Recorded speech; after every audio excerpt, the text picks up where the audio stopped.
the setup of a pump, the complication that can arise out of a pump. So I think we'll go ahead with this first topic, setting up of pump. Thank you so much. Good morning, everyone, and a warm welcome from each and everyone. Today, my topic is on setting up a pump. And before going into that, before should we set up a pump, we should know who is a perfusionist. Who is a perfusionist? A perfusionist in the cardiac surgery team, along with the surgeons, the anesthesiologist, the scrub nurse, and the surgeon and an assistant surgeon we have, and the person who operates on an heart-lung machine, who is a medically trained person who is every time back of the screen and cools and warms the patient every time. He is called a perfusionist. This is a heart-lung machine which is replacing the heart and the lung. And for the setting up of the pump, we have two types of roller pumps. Two types of pumps, that is, one is roller pump and a centrifugal pump. Roller pump is the thing where two rollers are compressing the tubing and helped the flow of the blood to move. And the centrifugal pump is the thing where we have impellers. On one side of the starting side, we have negative pressure, and the other outlet have positive pressure. First of all, for setting up a pump, we need a venous reservoir, oxygenator, and a heat exchanger. What is a venous reservoir? Venous reservoir is the place where the blood is being drained and collected. From the venous line, the blood is drained through this venous site. This is the tube which slows down the blood and spread and allow the submerge to the blood is not spallated. And this is the other part which we have cardiotomy filters. This is a venous reservoir, and we will see what are the parts of the venous reservoir. We have a venous blood inlet and an outlet, and cardiotomy extra cavity ports and vent and intercavity ports. The blood from the venous blood is drained from the venous reservoir, and the blood from the surgical field is also collected. And we have a cardiotomy filter which is filtering that blood, and the blood goes out with the help of the blood outlet. This is the blood outlet. And the oxygenator, which replaces the heart of the person. This is the device which is used to oxygenate the blood. And we have two types of oxygenators, the bubble oxygenator and the membrane oxygenator. The membrane oxygenator and a historical era of the bubble oxygenator. The oxygenator and the parts of the oxygenator. In this, we have venous inlet and the venous arterial outlet and one of the cardiotomy cardioplegia line. The gas inlet is attached from the blender, and here the gas exchange and takes place, and the gas outlet and the water lines are there, which is helping us to cool and warm the patient. The blood from the venous inlet goes and comes out with the arterial outlet. The membrane oxygenator is a polypropylene fibers. We use them. And the next most important thing, which is the heat exchanger, which is helping you out to cool the patient and warm the patient. Cooling ratio is around 1 degree for 1 minute, and the warming has to be done for 1 degree has to be warmed for 3 to 5 minutes. For every 1 degree of reducing the temperature, we have 7% of metabolism is reduced. And this is the device which is helping us to cool and warm the patient. This is called the hemotherm or heater cooler unit. Next is the cardioplegia delivery system. This is the thing which does the magic to the heart, which stops the heart.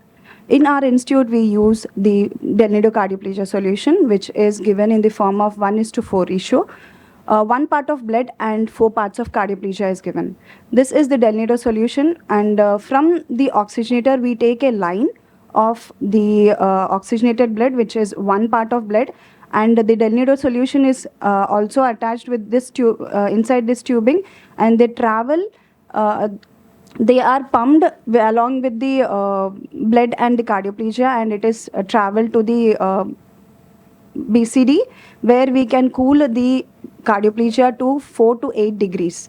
The range, the temperature where we give the cardioplegia is around 4 to 8 degrees, and this is the outlet where the cardioplegia is going to the aorta, to the heart. This is the mold. This is how we mold the BCD to the roller. This is the cardioplegia roller. We have two tubes there, right? So one is giving the blood, and one we can take the blood, and one is where we can take the cardioplegia solution. This is where both the solutions are mixed. This is the inlet, and this is the outlet, and this is the roller which helps us to give how much pressure we want to give the cardioplegia to the patient, and this is the outlet where it goes to the patient. And this is the device of the cardioplegia, that is the BCD. This is the inlet of the cardioplegia where the cardioplegia enters, and this is the outlet. And the heat, that is the how do we cool, is like the other tubes which are there. These are the tubes which are attached to the heater cooler unit, and we maintain the temperature of 4 to 8 degrees here. The tubings plays a major role in the setting up of pump. Each and every tubing has to be, there are some amount of criteria we have to select a tubing. It has to be transparent, it has to be heat resistant, and it has to be non-kinkable also. So depending upon the case and depending upon the size or patient also, if it is an adult, infant or pediatric, we change the tubing sizes. This is a venous tube, this is an arterial tube, and vent and suckers are tubes. Depending upon the colors also, depending upon the institution, we differ the putting up the tubes as like suckers or the vent. The green color tube is the gas line. The half-inch tube is the venous line, and this is the line which is used for the venous drainage. And this is the arterial line, which is 3/8 tubing, and 1/4 tubing are used for suckers and the vent. So as I said prior, the tubings has to be, are not common tubings. These are the tubings which are compatible, biocompatible, and should not be kink resistance. And we use silicone tubings for the pump head, so to reduce the spallation of the tube, spallation of the blood. This is a roller, this is a pump head where we rotate the pump, and this is the heart of our heart-lung machine. This is a one-way valve which is mostly used for the sampling port to reduce the blood not to come back. This is how we assemble the pump. This is a venous reservoir and oxygenator inbuilt. We have gas inlet and oxygenator inlet. This is a recirculation line where we take the oxygenated blood to mix with the cardioplegia solution. This is the recirculation line which is also used for de-airing of the oxygenator. This is the pump head. As I said prior, this is the heart of the machine.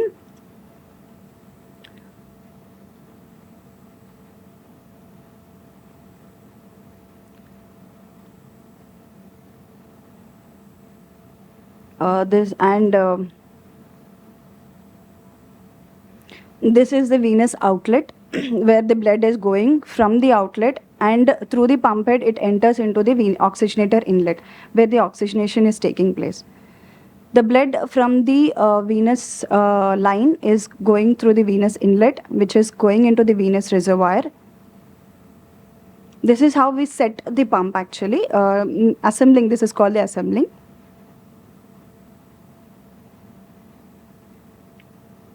This is the arterial line where the oxygenated blood is going and goes to the aorta.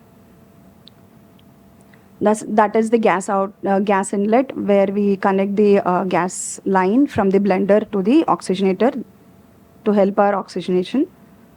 These are the suckers. Suckers are used for the fluid which is there in the surgical field to drain into the venous reservoir.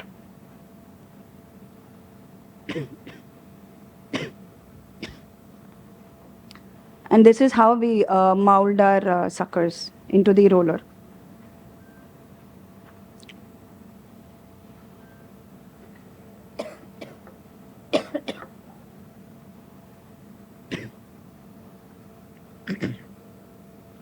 This is the vent, and we have different types of vents actually. So like root vent, PA vent, LV vent. So those are for de-airing of the heart. This is a 1/4 tubing, which is used for the vent. And the next major crucial role is the priming. Priming, we use in the R Institute, we use a Cabalite solution. And in this, we add upon 3 to 4 units per ml heparin. Depending upon the case, surgery also, we differ to use different kind of priming solutions. It might be a blood priming. And depending upon the bypass, pre-bypass hemoglobin also, it differs. We use albumin, mannitol and all those things. This is how we prime, and de-airing of the oxygenator is done.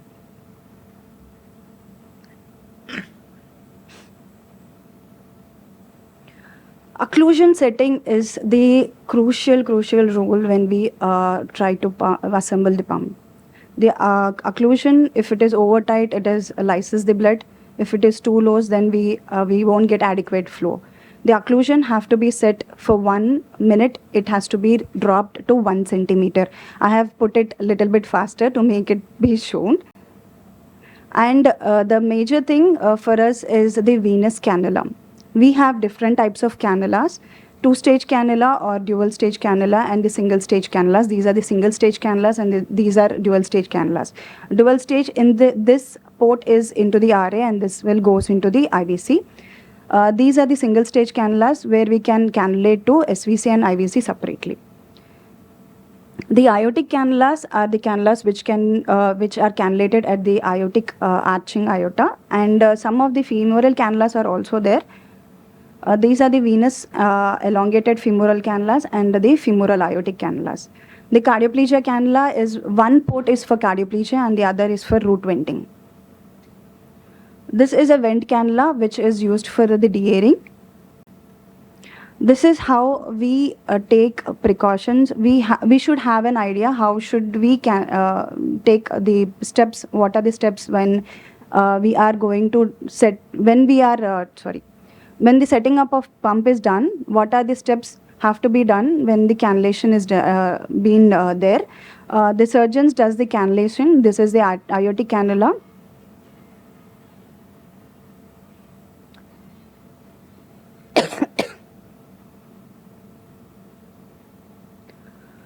The aortic cannula is placed into the ascending aorta, and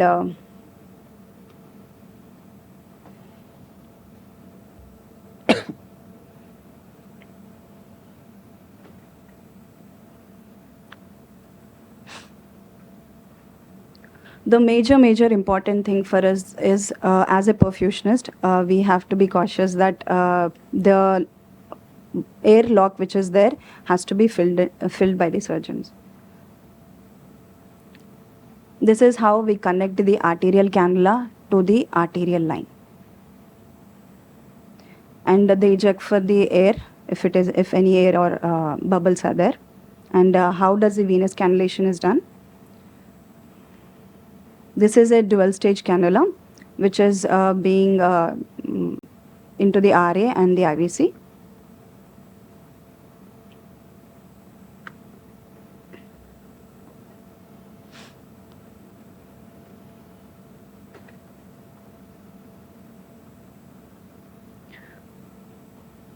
The surgeon is inserting the venous cannula into the RA, and we are not specified for if any air is there in the venous line, because it comes under the gravity, and we have a venous. This is how the venous line is attached to the venous cannula. Next is the cardioplegia cannula, which is inserted at distal to the aortic cannula, and a cross clamp is placed so that the cardioplegia enters into the heart, and it prevents it gives a myocardial protection.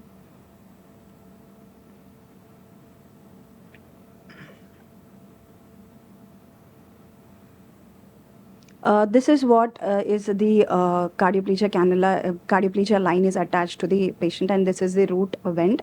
The blood from the venous line is going to the pump, and the oxygenated blood enters into the aorta. I'll show you the circuit once. This is a venous line from the RA. It is coming into the venous reservoir. This is the venous reservoir. And from there, the venous outlet, it is going to the pump head. From the pump head, it comes back to the oxygenator.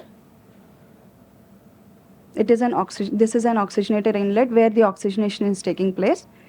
And this is the arterial outlet, the oxygenated blood, which is going to the patient.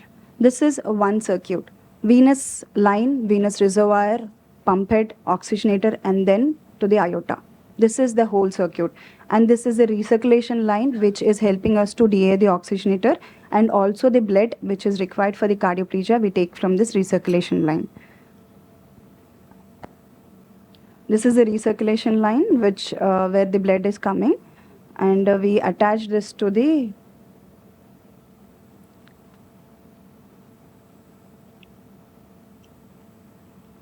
cardioplegia pump, and this is the line which is outlet, and then the cardioplegia line is going to the patient.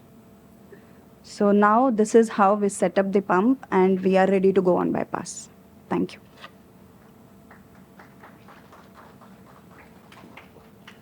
Thank you, Dharani, for virtual cinema behind smooth CT surgery.